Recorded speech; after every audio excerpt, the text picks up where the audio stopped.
Welcome, Brian. How you doing? Welcome, everyone. We're just church is clicking. Nice. Welcome. Just waiting on Rob to get on so we can start the show. And B, how you doing? Hey.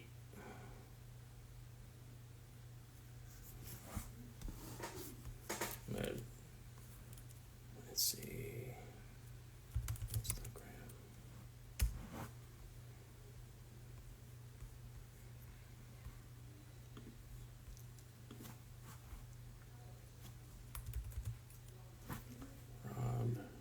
Rob Wetterholt.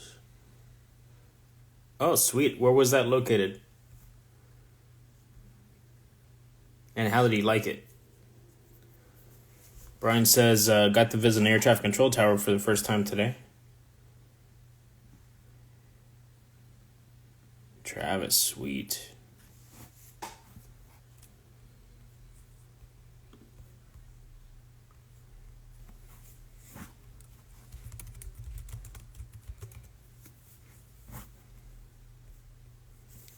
They had some F-22s there. Oh, yeah.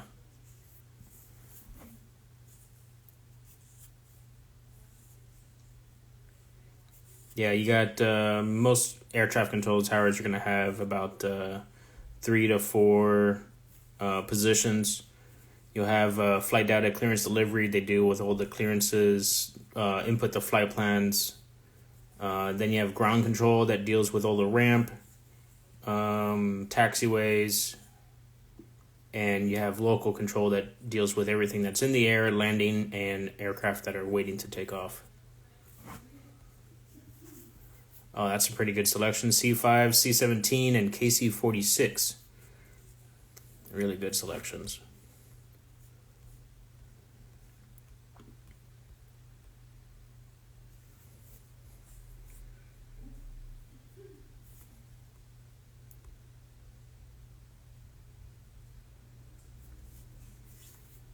I hope you got a grand tour.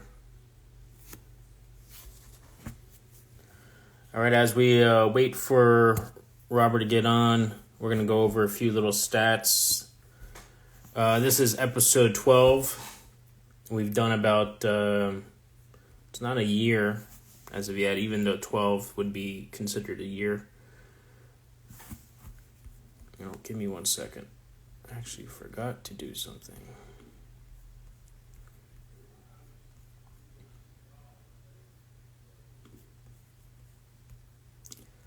So we've had 12 episodes so far. Most of the episodes have been here on Instagram Live, either the first or second Tuesday of the month.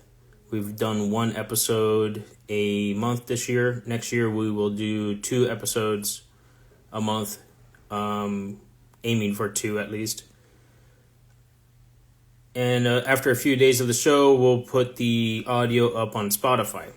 Well, this end of the year we've been uploading to Spotify, Amazon Music, Audible, and iHeartRadio. You can see the videos, or hopefully you can see the video on iHeartRadio. It shows it as a video, but it might be just audio. But you can listen to all the past episodes on those platforms. We've had pretty good stats. The episode with the most plays right now is episode 3 with Julius, Rocket Man Aviation. He has the most views. And then coming in second place with the views is BC Captures. Brian, he was the first episode we've had. Actually, me and him had talked about doing the podcast, but he's been busy with some other things, so we haven't been on as much with him. But he's in second place here for most views. I mean, it's not a competition or anything, but it's nice to have bragging rights sometimes. Thanks, Brian. Our audience is pretty widespread as far as age-wise. For viewing, the United States is showing at about 87.5% for listening on to the podcast.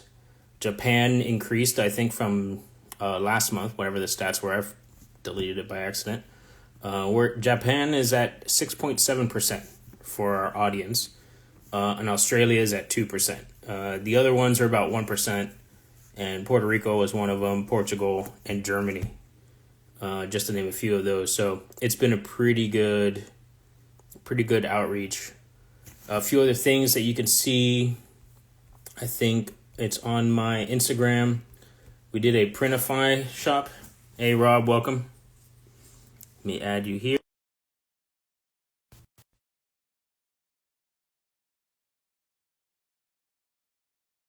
Plugged in, so we're not going to run out of battery today. All right, let me go to Printify real fast. Hey, Oscar. Hey, Rob, how you doing? Good. Can you hear me and see me okay? Yeah, I can hear and see you okay. Thank you very much. Excellent. All right. I was just going over a few little things, some stats. My Instagram's not really showing up right now, but looks like it's a little slow. For the people that have been watching, Church is Click and said, you're late. Yeah, I'll get him at Oshkosh this summer. Don't worry. So we've done a few things. I still have my print site on my bio, and now I have this little link tree where you can listen to the podcast. And if you're interested in supporting the podcast, I probably need to get some more equipment here to make it better audio. There's a merch site on there now, and you can get t-shirts for the most part. Everything is pretty affordable. I try not to go overboard on design so much. Most of it is aviation related. Coming up in the future will probably be maybe a calendar or Christmas ornaments. I think my wife wanted to for me to make. So yeah, that's up there. If you're interested in supporting the podcast, go ahead and grab a t-shirt. A few people already have a few, and I appreciate it. They're really cool ideas. If you have any ideas for me to talk to another artist, aviation artist, send me a DM. I'll get in touch with them, and we'll see about maybe collaborating on something and getting some new designs on there. So that is something that would be in the future. All right, so let's kick it off. Rob, now that you're here, welcome to episode 12 of the Spotters Podcast. How you Perfect. Doing? Hey, good. Thanks for having me, Oscar. Looking forward to this chat for some time. I know I kind of blew up your podcast channel yesterday with some clips and some photos. So just to kind of give some talking points for tonight. But appreciate what you're doing here. Hopefully this gets out to people and we can have a good discussion and talk all things airplanes, cameras, experiences, some pen versus sword type items in terms of journalism. And yeah, looking forward to a good discussion. I'm excited to talk to you. I know a lot of people did get bombarded yesterday with so many photos and stories. I want to kind of touch base on a few of those stories. I'm really interested in hearing about this Socarras. Is that what it's called? Yeah, the Socarras. Socarras, yeah. Yeah, so my grandpa, so my mom's dad, he was a big EAA home builder. He and my grandma actually had her 93rd birthday. I apologize in advance if I got that number wrong. It's either 93 or 94. She had her 93rd or 94th birthday November 7th. So, what was that, 5 days ago? And they went to every single Oshkosh convention or EAA convention. They did the last, and a lot of people don't know this, but Oshkosh wasn't always at Oshkosh. They actually started the conventions in Rockford, Illinois. And then once they started becoming so popular, they moved away from Rockford, Illinois and went up to Whitman Field in Oshkosh. And my grandparents were at the very last convention in Rockford, Illinois. And then they went to every single convention, what we all know now as AirVenture, through I think 2004 or 2005. Wow. So they went for decades and decades and decades, and they went every single year. And so, yeah, he was a big home builder. He had a Cessna 152, which actually, funny story about that airplane is it's actually kept about 30 minutes up the road here in Sparta, Michigan, at Paul Miller Sparta Airport. I think the identifier is 8D4, and yeah, he flew that a lot. He was a big general aviation guy, and then he got the itch to build his own airplane. So he built a Socarras. He built in his garage in Walled Lake, Michigan, over on the east side near Detroit. Went to all the EAA conventions, as I'm sure a lot of your listeners are aware. You know, there's a lot of airplanes there to look at, but kind of the heart and soul of EAA is the home building. Mm-hmm. You can go there and you can learn how to weld. You can learn how to rivet aircraft structures. You can learn everything you need to learn about aircraft electrical systems, upholstery. And he basically went and did that and built a Socarras. 90 horsepower Volkswagen engine. A Socarras kind of is similar in size to like a Vans aircraft RV3. The original, well, not the original, but the RV3 was kind of the first, major home built, single seat home built. His Socarras was a 2-seater, and he did his maiden flight in a small town kind of halfway between Lansing and Detroit called New Hudson, Michigan. And so he got the airplane out there, assembled it, flew it, and he decided that the propeller he had on it had too much pitch. And so it was a pretty hot airplane, more than what he was used to. And so he actually went up to Pontiac, Oakland International Airport, probably about 10, 15 miles northeast of New Hudson. He did his first landing there. And so, yeah, so that airplane, he flew it for a number of years and then, stopped flying it. Like myself, and we can get into this, he was diagnosed with diabetes. I've been a type 1 diabetic since I was 4 years old. Wow.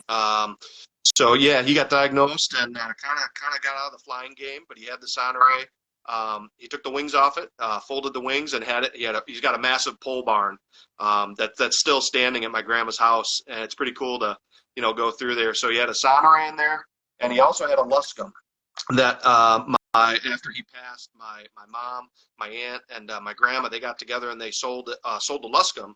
And it went into the hands of a gentleman and his son from Minnesota, I believe, who are going to restore it and eventually get it to Oshkosh. So I haven't connected the dots yet in terms of communication with them, but it'd be really cool to see, another one of my grandpa's airplanes at Oshkosh. And the Socarras, actually, kind of like I alluded to on your channel, it ended up at the Kalamazoo Air Zoo. And the Air Zoo came out, I think it was either Bob Ellis or John Ellis. They came out to my grandma's house. Where it was folded up in the pole barn. They inspected it. They said, yes, this thing's in great condition. It's in great shape. We'd love to have it. And so it was displayed at the Air Zoo in the main entrance and the atrium there at the Air Zoo. And then they actually hung it where it sits to this day above the restoration spaces in the Air Zoo's old building. They got 2 buildings there at the Air Zoo in Kalamazoo. They kind of got the new modern museum, and then they've kind of got the older original Air Zoo museum kind of out toward the runway. Where they have the restoration spaces, and we can talk about it later. But that FM2 that they pulled out of Lake Michigan that they restored, I think they either August or September they actually created that airplane up. They finished the restoration, looked amazing, and sent it to, I believe it was going to Collins Foundation in Massachusetts. If I have that right. Oh, cool. So they're gonna put that back in air service, like demo. No, the Wildcat was not restored to airworthy condition. They did a very thorough restoration on it, but yeah, it was not an airworthy restoration.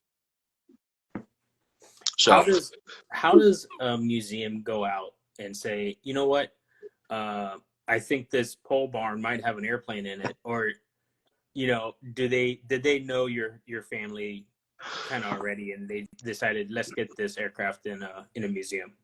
So it was my grandpa's wish to have that airplane be on display somewhere. Okay.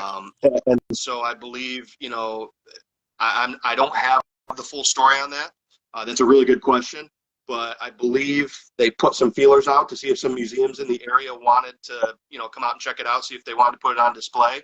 And the Air Zoo piped up and said, yeah, it came out and checked it out, and they said, yeah, we'll put it on display. Very cool. How, since you're a type 1 diabetic, what challenges have you had, in aviation? Have you been on any, I'm guessing you can't fly when you're a type 1 diabetic, or you are allowed to? You can. very, very slowly, the wheels of legislation have been turning. Type 1 diabetics, so there's two types, right? There's type 1 and type 2. Type 1 is, the early onset, from birth to usually through about 25 years old, where you're fully insulin dependent. You're either on a pump or you're giving yourself shots. And then there's the type 2 diabetes, which is on adult onset. And that can be moderated with diet and, supplementary pills in some cases. So I have type 1. I got the full shot here. So I've been type 1 diabetic since I was 4 years old, and growing up with it, I never used it as an excuse for anything. So I was born in Virginia Beach, Virginia. A lot of your listeners may have heard of a small little naval air station there called Oceana. Just small. It's kind of small. Yeah. Small base, small footprint. Lots of noise. But I grew up there, and so it was always my dream to be a Navy fighter pilot, right? Logistics jungle, fly Navy, baseball hat, awesome. I always try and kind of show my colors whenever I can, but I try not to overdo it, right? But so as I grew up with type 1 diabetes, as you grow up and mature, you realize quickly that hey, flying fighters off an aircraft carrier, flying for the military, and then flying commercially in a for-profit to make money scenario really isn't something that you can do. Now, like I said a second ago, with the wheels of legislation turning very slowly, there have been a few people, if I'm not mistaken, that are type 1 diabetics have been able to obtain a medical so that they can fly commercial aircraft or fly charter, whatever it is they want to do. That's, I'm 39 years old now. That's not really something I'd really want to kind of retool my life right now and do. So here we are. Yeah. Well, I think you're doing a pretty good job. I see this. Let me see. That's a F-14 on an aircraft carrier. Is that your photo? No, that's over my shoulder. That's actually a picture my dad took. And I think a lot of my photographic influences came from his dad. So my grandpa threw my dad into me. But no, that was actually a picture he took on deployment aboard the USS America in the 80s. And he took it with a small point and shoot camera called the Minolta Talker. If any of your listeners, are familiar with 35 millimeter, the Minolta Talker was, it was like, remember the Canon Elfs, the little pocket cameras? That kind of was like what the Talker was. And so it's a really cool story he tells. He had the Talker, and it was almost dark on the carrier. And I can grab the photo here for you. But it was almost dark on the carrier, and he had both his elbows, resting on the railing of the aircraft carrier. And this F-14, went to full afterburner for the cat shot. You can see the catapult officer on the other side of the nose getting ready to send them. And he just clicked it. And it was like the last exposure on his roll. And he took it down to the ship's photo lab, and they processed, the prints. He was like, oh my gosh, it's sharp, So whenever he and I get together and talk shop about photos, we refer to this picture as, the burner shot. F-14A, on the catapult in the med somewhere, very cool. And that's the photo right here. That's a VF-102 F-14A coming aboard the USS America somewhere in the med. So very cool. Thankful for his service. Yeah, I'll make sure to pass it along to him. So awesome. So you've had 2 generations, maybe more, of aviation influence passed on to you. I saw you had posted your childhood photo from NASA Oceana. Brian says it's a lot cooler if it was a Dash 8. I don't know. F-14 though, you can't beat that. You've in the channel you've pretty much shared a little bit of everything. Wide variety of aircraft, from warbirds to seaplanes, helicopters, military aviation, military birds, pretty much everything. Is there something that's your favorite, and is there something that has been the most challenging for you to capture?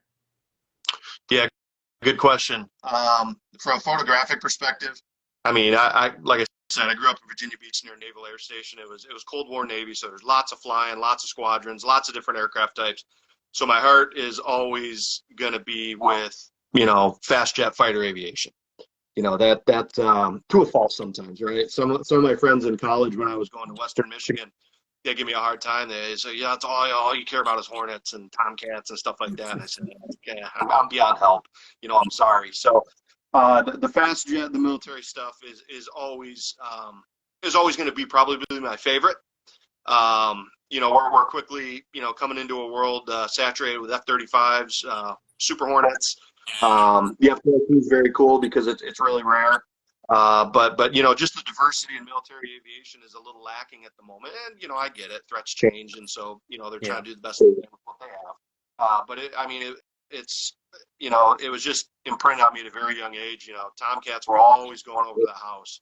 A6 intruders were always going over the house. The Hornets were always going over the house. Throw in, some Navy F-16Ns, which were the hottest of the F-16N, along with some A4 Skyhawks, the aggressors and stuff. So it left a pretty lasting impression on me that really still just courses through my veins to this day. As I've kind of expanded out into more realms of aviation, I got to be honest, I have the most fun at general aviation fly-ins. Small grassroots fly-ins. Michigan has a ton of just pristine grass airfields around. You can throw a stone, and within a 30-mile radius, you'll have 3 or 4 grass airports. Some of them have local EAA chapters, and they'll host pancake breakfast fly-ins throughout the spring, summer, and fall months. And so they're very low key. Take your camera gear out. Talk to pilots. Sometimes you see some really cool, interesting airplanes there, warbirds, a lot of general aviation stuff, but it offers a really good opportunity not only to do a little bit of networking, but really just practice your craft, and practice photography, because the same skills that you learn, shooting a Cessna 172 taking off or a PA-28, taking off, it's going to transfer to any air show where the big, fast jets are. I'm talking composition, framing, panning skills, all that stuff. So there's so many aviation events out there that you can go and check stuff out at and make yourself a better photographer and make yourself used to talking to pilots and seeing what their story's all about. And so it's just that's probably one of the most fun things, honestly, is kind of keeping the military stuff in the back of my head. It's always really cool, but going and getting into other types of aviation photography as well. Definitely. I haven't found many pancake breakfasts down here in South Florida. Most of the airports are catering to the Richie Rich and the corporate jets. Yeah. I have seen in the past Valiant Air Command in Titusville will have a GA fly-in, and it's Air Museum there also, so you can always kind of check out the warbirds that are coming in. Maybe they'll fly the DC-3 or I think they call it a CH-47, and a few other, like maybe a P-51. They normally have, they still have it, the dual P-51, so whatever that thing is called now. Yeah, I don't even know. P-82? P-82? Yeah, the XP-82 that Tom Riley restored. Yeah. Which I think they're selling it for over $1 million, so if you have some money and you want to throw down on that, I got $20. Yeah, I think it's north of 10 million. So yeah, it's a rare airplane, for sure. Yeah, there's a lot of information out there on EAA. I think our chairman of the EAA is down here in Miami. I believe it's Jimmy Graham. I almost forgot his name, but Jimmy Graham. Yeah, he's the former football player, right? Yes. Yeah. And he's got a Beaver. I think a Beaver on floats, and he's got a helicopter, UH-1 too. UH-1 Huey. Yep, that one's based out of down here in South Florida. Cool.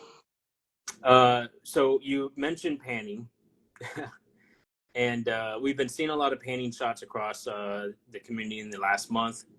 Do you have any tips of capturing a crisp airframe with a blurred background?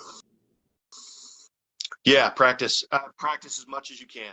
Absolutely as much as you can. And that's the one cool thing about aviation photography is like I said a second ago, the skills you learn shooting Cessna 150s taking off at your local pancake breakfast or, airliners at the spotting park, while it might not be the most exciting, subject for some, I mean, all those skills transfer to whatever you're shooting.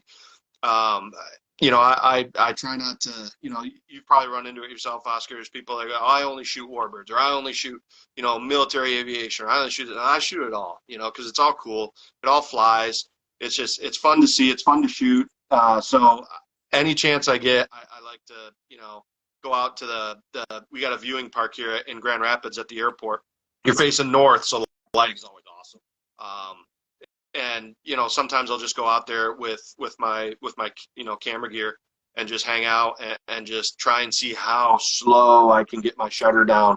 And my equipment, I shoot Canon equipment. I don't have any image stabilized lenses. I've experimented with some image stabilized lenses before, and I just found that I could get better results honestly hand holding it. And so I think just practice, is the best way to get used to it. Knowing how your camera operates, knowing how the autofocus servo in your camera works, is really important. You've probably run into a ton of photographers that, there's photographers that will get new equipment every single year, right? They'll get the newest, latest, and greatest Canon or Nikon or Sony Alpha series cameras, and the associated lenses, and bless their hearts. That's great. I shoot with a Canon 7D Mark I as my main body, which is old, and I shoot with a Canon 40D as my backup, which is really old. But I'd like to think I know how to get the best out of those cameras, whether between setting the temperature of the photos, and using all the functions available that are in the camera, to optimize its performance. Sometimes the best thing to do is sometimes just set the camera down too. You can definitely overthink things, right? Yeah. So that's why it's so good. It's so good to just get out and shoot and just see what works, see what doesn't. I mean, sometimes, if you're trying to see how low on the shutter you can go, sometimes you'll go out to the viewing park, or I'll go out to the viewing park, and I'll come back and I won't have a single keeper, and then you start, looking through the EXIF data on your photo, and you're like, okay, well, this didn't work. Okay, well, I got a little closer here. I got a little closer here. And so you just kind of eliminate variables one by one, and then you get tired and you go to bed and you wake up and do it all over again. It's this crazy masochistic hobby we're all into, right? Definitely. Yeah. Definitely. Now, when you're out there hand holding this camera, are you out there like wings out holding the camera, or are you you're sweeping back your wings and keeping it tight and just panning along? Yeah. So one thing I try and do is I hold, I'll have the lens right here, and I'll have my shooting hand up here. So I kind of stay tucked in. I just stay comfortable, right? Yeah. Just stay comfortable. When you're in the car in between flights, if you bring some 50-pound dumbbells and start, doing, no, I'm just kidding. No, but it's just about being comfortable. Make sure you're breathing when you're shooting, because I found a lot of times, I'll actually shake because I'm like, okay, I'll get myself so worked up, because I want to get a particular photo, Yeah. and I'll find that I'm holding my breath, and then the airplane flies by or whatever. It's like, oh, yeah, it's like, why am I doing that, right? So all You're these, just doing all like these, that sniper breathing hold, of let me hold it, right, make sure that there's no vibration. right. Right. So, and hey, you know what? There's probably photographers out there, and they produce amazing professional work, and that's what they do. And I've never been one to scoff at people's gear or their shooting techniques or their equipment or anything like that. It's, you got to know what is going to work best for you given what you have. And that's, you can't say that enough. I mean, there's a lot of photographers out there putting out professional work, and then you see that the professional work that gets published, and seen the world over, and tons and tons of page views and likes and all those different metrics, and it's like, you're using, oh, okay, yeah, we're kind of on the same page here, so it's very cool, to really get into the nuts and bolts of your camera system and just figure out what works. It's great. It's part of the fun, right? Yeah, that's one thing. That's definitely part of the fun. That's one thing I've told a few photographers that have asked me is like, oh, what kind of camera should I use? What kind of, should I buy the latest and greatest? I said, you know what? I think the D500. Let me verify that. I've been using the D500 I think since 2012. Entry. Well, it shows here as discontinued. Anyhow, I've been using it since 2012, 2013. I Yeah. use it to the maximum extent possible. I'm not looking to Yep. upgrade anytime soon, even though that this past weekend at Stewart, 3 days of shooting, it's the first time I've thought about needing a second body for an air show. I mean, Yeah. it was epic. Like from practice to the night show to the fireworks, which I kind of missed the fireworks a little bit. So the night show was like F-18s and F-22s, like doing their burner fest, and then just the final A-10 demo on Sunday, and just watching it, end right at sunset, and just having that just perfect light. I had a Tamron 100 to 400 for most of the weekend, and at the last minute I switched out to an 18 to 200, and I did so so I could catch the full like fires water cannon salute and get the up close and personal. But I would have still liked to have that 100 to 400 on. So the only two cameras I have is a D500 that I've been shooting with forever, and before that I have a D300 that I bought in probably 2008, I Yeah. think 2007. Sure. So we're talking about something that's maybe 6 megapixels versus something new like the Nikon Z8 that's 42 megapixels. The quality is definitely going to be different compared to these newer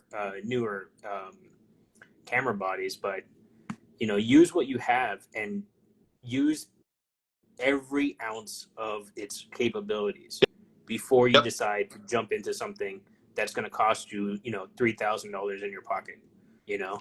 Yeah. Absolutely. And I sure there's better bodies than others out there, but photographers that meet at an air show or fly in, and we're talking about this, talking about that. I mean, the money's in the glass, right? Yeah. It's and that's what's really going to make or break a professional photo versus a non-professional photo. I don't know how you quantify that, but I think you know what I'm getting at. I mean, it's you know I take a 7D Mark I and I shoot an 18 to 55 kit lens, which is an okay lens. I mean, a great lens. It's a great star lens. We've all had them. We've all shot with them. And some people still have them in their bags just because it's a handy walkabout lens. But then you go from an 18 to 55 kit lens, you go to like a 70 to 200 L series lens, and the results are very noticeable, right? So, and you can do that with just about any of the Canon EF bodies, EFS bodies, and it's really all about the glass that you're putting on the front of the camera. Definitely. Just to correct myself, the D500 was introduced in 2016, so it's probably around 2016 that I've been using that since. But yeah, the D300 came, and that was introduced in 2007 or in 2006, sometime around there. So the D300 came with the 18 to 200 millimeter f3.5 to f5 or something like that. That is what I used this past weekend. That's my final day. That lens, it's a little slower on the autofocus, but it still was crisp enough to get me the shots I needed for this week. I mean, I'm still processing through. I got about 4,500 photos to kind of look through, and probably an hour and a bunch of 30-second and 1-minute clips. So I have a lot of work to do in the next few weeks. Yeah. But definitely, it's really, if you have a body, your body is good. Like you're saying, buy the lenses, invest in the glass. Yep. That's and maybe invest in one really good prime lens. And from what I hear, the primes are kind of prime for these slow shutter speeds. Yeah. You're going to have better capability of getting as much light as you can at lower lights, sunset, sunrise. Right. One thing you had mentioned was Grand Rapids. I think Ryan was there last month as he broadcasted live. Yep. Yep. And he was also doing some panning shots. He was capturing a lot of stuff. Sure. He asked the question, what is your favorite helicopter? He would ask that, and I got to give him a straight answer here. I see Matt Haas logged in. Hey Matt, how's it going? Fellow Grand Rapids aviator. Well, oh, not an aviator, but someone he flies out of Grand Rapids a lot. My favorite helicopter by far has got to be the AH-64 Apache. And the reason I say that is because way back when, some of the first Oceana air shows I can remember going to, and you have to remember, I didn't mention this, but when I was 2 or 3 years old, my babysitter's house got struck by lightning. So it was a very loud experience, and I actually didn't want to have anything to do with loud noises. So, jet engines, stuff like that. I didn't get comfortable with them until high school time frame. So when I went to the Oceana Air Show, the Apache was always really cool to see, right?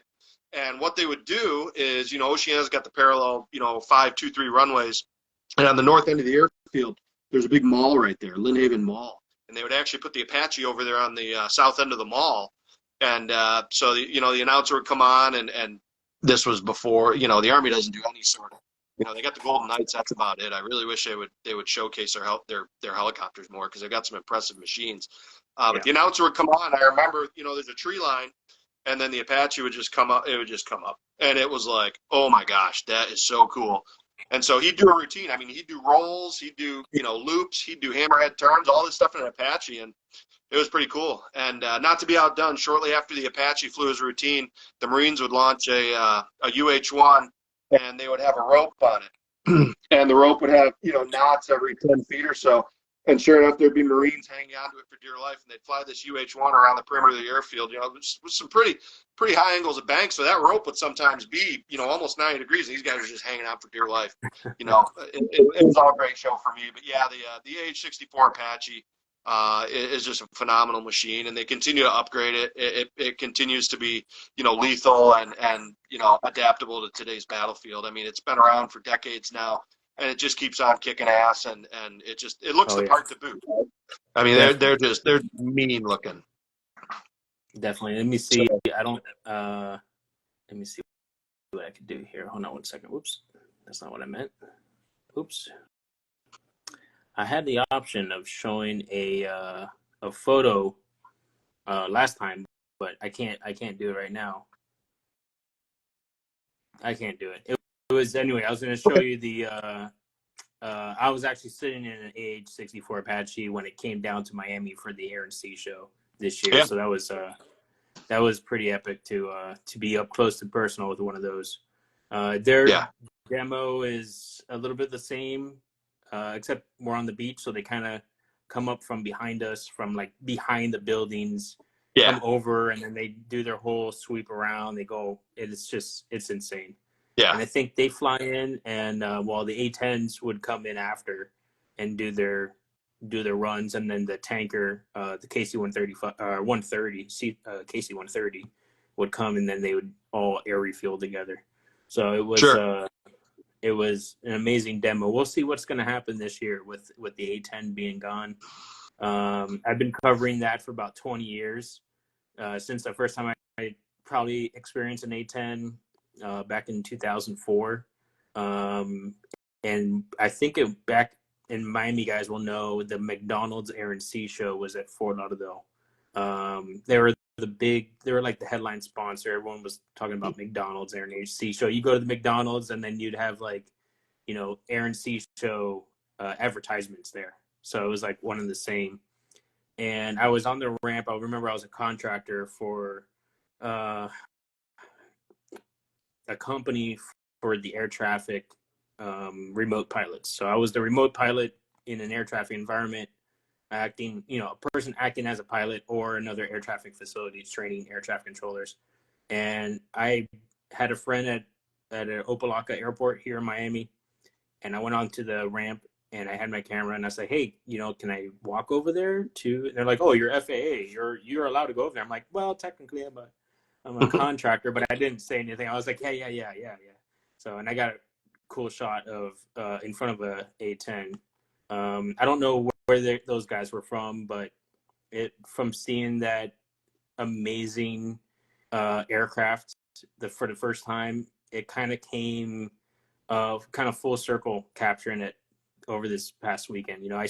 First time I saw it was like in May of 2004, in the beginning of this air show season, and then I, ended it into this weekend, 2024. At the end of this air show season. So it was really incredible to kind of, I don't document it. I'm not writing about it, but to share those photos over the years, it's really incredible. I too That's am cool. a lover of naval aviation, but seeing the rare, what we call rare, because we don't see an Apache every day. We don't see an A-10 every day, but those are No. those rare airframes from the Air Force or from the Army. That and even from the Coast Guard, we don't give the Coast Guard enough props, but No. mainly because they have helicopter rotors, and that's why we don't give them props. Dad joke. uh, but Jayhawks, I would love to see more of those rather than the Dolphins. But I know that you can't hate on the Dolphin, man. The Dolphin is awesome. It's awesome. The Jayhawk might be more capable, but the Dolphin is a hot little machine. Yeah, it's pretty fast. Yeah. Yeah. It's updated. Yeah. That's right. So, yeah. But So the Coast Guard Jayhawks, those are just sharp looking helicopters. I absolutely love the Coast Guard. They're poke fun at them all you want. They do some serious, hard dick stuff. In the Great Lakes, I think Coast Guard Air Station Traverse City, they cover all of Lake Michigan, all of Lake Superior, and then like half of Lake Huron. And then Coast Guard Air Station Detroit over in Selfridge Air National Guard Base. They cover Lake Erie, Lake Ontario, and the southern half of Lake Huron. So I've talked to quite a few Coast Guard pilots. Have one that's a very close friend of mine, and just the stuff that they do, it's just incredible. And they're doing it to save lives. They're helping stranded boaters. They're getting out there, they're doing it, and it's just incredible what they can do. It's and just kind of like the Navy. They're very modest about it, right? It's what we do. And it's like, man, I'm glad you guys are on our side and kind of out there, watching over us, because there's some pretty wild stuff that goes on out especially, out in the Great Lakes. So. Oh yeah, the Great Lakes. I wouldn't be surprised if that was like the Great White North, Bermuda or Great Lakes Triangle or something. There's a lot of mystery to the Great Lakes. They're pretty deep. They're carved by glaciers. It's really incredible if you look into the history. You live up there, so you know the history of the Great Lakes. Lake Michigan, you had mentioned that with the USS Sable being a paddle boat, and then it was converted to a carrier for World War I or World War II. Yeah. So it was World War II, and what they did is there were two paddle wheel excursion steamers, I think is what they were. So they're basically like pleasure boats, and so the U.S. Navy acquired them and they converted them to aircraft carriers, training carriers. I think it was IX-64 and IX-63. I think if I had the numbers right, I might have those a little off. But they're basically training carriers, and the reason that they stood up two training carriers in Lake Michigan during World War II is because they didn't want to risk, big fleet carriers operating off of the Virginia Capes, doing carrier qualifications because there was a German U-boat threat. Yeah. And so, it ended up being an awesome resource they trained tens of thousands of pilots and carrier qualified a ton of pilots in World War II. And accordingly, naval aviation being what it was in the 1940s, there's a lot of wrecks still down in the bottom of Lake Michigan, a ton. So, yeah. So kind of a cool piece of history. Yeah, I just brought that up. USS Sable was IX-81. Okay, there you go. The Navy training ship was originally built as a passenger ship, the Greater Buffalo, a sidewheel excursion steamboat. Yeah. That is crazy. I'm looking at a picture from it underway at Lake Michigan in 1944, 1945. One of the main pilots here, it shows that George H.W. Bush was an aviator who trained on the Sable. I believe he also trained at NAS Fort Lauderdale. That's a small little small little. It used to be a naval air station, Fort Lauderdale, back in the 1940s. Now it's an international airport. They have this really small air museum. It's just mostly, aircraft models. A lot of books, a lot of information on Flight 19, that disappeared into the Bermuda Triangle. And they Yep. have I guess whatever these little trainers were that they would sit in. So little trainer for World War II aircraft.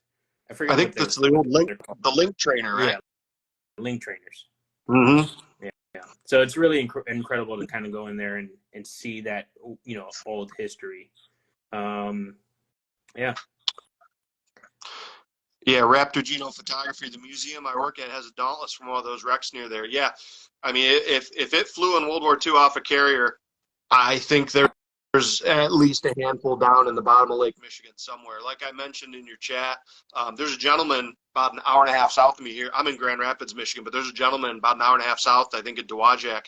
His name's Taras Lysenko, and he's a scuba type. If you fish around on YouTube, there's an interview. Somebody interviewed him, and he explained kind of how he got into it. Pretty interesting story, actually. But I think he's got just about all the wrecks in Lake Michigan mapped out, Wow. and he's visited most of them. Yeah, so it's kind of cool to have a resource like that not too far away. I've seen him. I've never talked to him. I've been around, like the Wildcat that was restored at the Air Zoo. I think I saw him there a time or two, but I've never had a chance to talk to him. If he hears this, shoot me a message. I'd like to get together and talk. But yeah, real cool. They got Hellcats down there. They've got Corsairs, Birdcage Corsairs down there, FM2s, F4Fs down there, Dauntlesses, Avengers. I mean, they're all down there. I don't know if they did too much CQ with the Helldiver, just because that was a bigger, heavier airplane, and I don't know if the Sable and the Wolverine could handle an airplane of that size and complexity. But just about everything else is down there. So we have an airplane graveyard. Yeah. So. And they're probably in pretty good condition unless they got split by the boat. That water is pretty cold, so it's going to be, almost preserved for the last 68 years or whatnot. Oh yeah, they're coming up on 80 plus years now. They've been down there, and when they go to, it's a big event. Local media covers it. Up to the gills.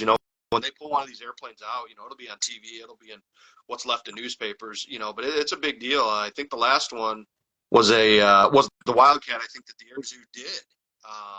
And that was the last one that's been pulled out. And these airplanes, I mean, they're metal structures, right? And you just soak them in water and submerge them, possibly a couple hundred feet, below the surface. It's going to take its time. So there will be a point where, you try and pull one of these things up and it might just melt away to dust. I hope that never happens, and I hope they can get as many of them up as possible. But we'll have to wait and see. Yeah, I'm on the history of naval history webpage here. It says the Navy used various airplanes for these training qualifications, and the ship's log and aircraft accident cards that they know: 41 TBM TBF Avengers, 1 F4U Corsair, 38 SBD Dauntless, 4 F6F Hellcats, 17 SNJ Texans, 2 SB2U Vindicators, and 37 Wildcats were lost in Lake Michigan so far that they know of. Yeah, so right, exactly. There is a nice set of warbirds down there if anyone has the money of recovering them. And I'm actually curious. I wonder if anyone can, if they have the money to recover it, can they recover it? Or is it pretty much you have to go talk to the Navy, see if the Navy wants to allow it? And yeah, I mean, first and foremost, obviously it takes a lot of money, and I'm not an expert on what goes into it. I think there's obviously the money angle. Yeah. There's the Navy angle. There's probably also a political angle. Yeah. To doing it. I don't know. I've never really delved into that subject too much. But yes, it is. It's awfully cool when they do come up and they're restored and rehabbed. So, yeah, Raptor Geno Photography. See your comment there. Yeah, the Military Aviation Museum down. If you take Princess Anne Road down, south out of Virginia Beach, you go by Pungo, and then the Military Aviation Museum. That place is awesome. I've been there a handful of times. It's super cool. They've got, as I'm sure you're all well aware, just amazing warbirds that they fly, and I hope they fly for a long time. So Definitely. What's your biggest challenge you've had as an aviation journalist? overcoming my fear of taking pictures of people and talking to people. Taking pictures of airplanes, from a social perspective, is really easy, right? Airplanes, they're machines, right? Um, throughout high school and middle school, I was always pretty. I don't know if I'd say shy, but I was kind of introverted. Kept to myself. Built model airplanes. Kind of kept to myself and in that nature. So, all throughout my college years, I drove to air shows. I think one year I went to 13 or 14 air shows in one year, right? So, some people, my parents, girlfriends, my current wife, they've all said, why don't you you like taking pictures of stuff and you write about stuff just randomly. Why don't you try and put it together? So I said, okay. So, I went to Western Michigan University down in Kalamazoo, Michigan for 2 years. Didn't really work out the way I wanted the first 2 years, so I took some time off. And then, people started, saying, oh, you like writing, you like taking pictures. Well, I see something. So I finally, I met a gal in Kalamazoo, who's now my wife, and she's pretty awesome. I'm not. I saw her buzz in here a little earlier. I'm not sure if she's still on, but I owe almost all my success to my wife. She's amazing, and she's the best thing that ever happened to me. But she understands aviation. She understands when something rare comes to the airport, you got to go see it, right? Because you don't know if it'll ever come back. You don't know if you'll ever see it again, even. Yeah. So I figured out pretty quickly that I better get my what together and get a college degree. Otherwise, she's going to leave me in the rearview mirror, and I'm going to be a hurting puppy. So I finished up at Western Michigan University and got a journalism degree. And Charlie, just like the song, man. Got a Which song journalism is that? degree. Glenn Miller, the Glenn Miller Orchestra. I've got a gal in Kalamazoo. It's it's a big band song. Yep. Yeah, listen to it. It's a good song. I got plugged into the journalism program at Western Michigan, and I get spit out of there with a college degree, and all of a sudden I was working as an intern and a reporter at the Kalamazoo Gazette. And it's like, you got your camera, you got your notepad, you gotta go talk to people, so getting used to talking to people is probably the biggest thing, right? And even more so, you start covering things in a truly journalistic capacity. These are people that you've looked up to. The Thunderbirds came to Battle Creek, and so I went out there and wrote a story on them. I mean, it wasn't anything special, but it was like, oh my gosh, now you're actually talking to these people that you've seen fly and they do all this really cool stuff, and holy smokes, this is incredible. So, that took the biggest adjustment, and so just, talking to people, taking pictures of people, I always thought it was kind of taboo to take pictures of people, but I mean, it's the human experience, right? That's what you do as a journalist. You document the human experience, and there's a lot of awesome stuff that goes on and people are willing to talk about it, but there's also, as we all know, a lot of sad and really bad stuff that goes on that also needs to be documented. And believe it or not, people like to talk about both sides. It was kind of taboo to me, but there'd be a somebody in the community in Kalamazoo would die, and my editor would say, I need you, go track down the family and see if they can talk. And I was like, in my mind, I'm thinking, what? Are you crazy? Like, no, give them their space. They want to agree. Yeah. But you would not believe how many people connected to, the person that had a tragedy. They just want to talk about the people that they love, Yeah. So that was very taboo. Thankfully, I never had to do any journalism stories about any crashes or anything like that. So I've dodged that bullet. I've actually, I've been going to air shows for a long time now, and I've never seen. I haven't seen an accident yet. I'm gonna knock on wood right now. Keep that streak alive.